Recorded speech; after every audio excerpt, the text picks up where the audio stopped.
আসসালামু আলাইকুম। সুপ্রিয় সপ্তম শ্রেণীর শিক্ষার্থীরা, আজকের এই ভিডিওতে আমরা দেখব তোমাদের সপ্তম শ্রেণীর ইসলাম শিক্ষা এই সাবজেক্টের যে নমুনা প্রশ্নটি আছে এবং সুপার সাজেশন আছে সেটি আমরা আজকের এই ভিডিওতে সম্পূর্ণ সমাধান করব। এটি তোমাদের যে সুপার সাজেশন, এটি সমাধান করলে আশা করি তোমাদের পরীক্ষার মধ্যে 100% কমন আসতে পারে ইনশাআল্লাহ। চলো যে প্রথমে আমরা দেখে নেব তোমাদের যে ইসলাম শিক্ষা, এটি তোমাদের 1 থেকে ষষ্ঠ অধ্যায় পর্যন্ত তোমাদের অর্ধবার্ষিক পরীক্ষার মধ্যে আসবে।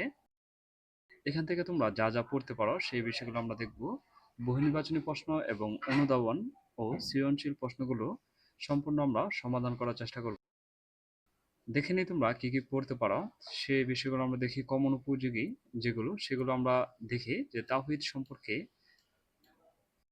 কোন সূরা নাজিল হয়। এটি হচ্ছে সূরা ইখলাস।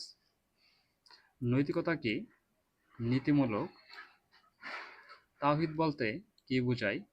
মহান আল্লাহর একাত্মবাদের স্বীকারোক্তি।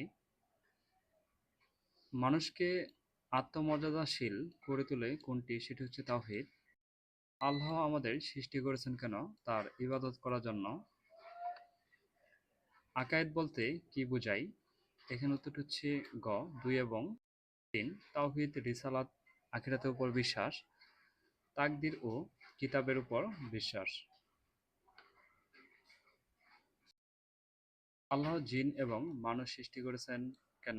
সেটি হচ্ছে যে খ, 1 এবং 3 ইবাদতের জন্য এবং পরীক্ষা করার জন্য। কুফর শব্দের অর্থ কি? সেটি হচ্ছে অস্বীকার করা।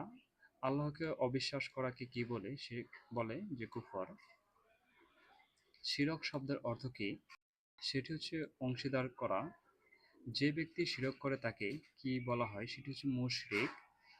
আল্লাহর সাথে অন্যের তুলনা করাকে কি বলে? সেটি বলা হয় যে শিরক।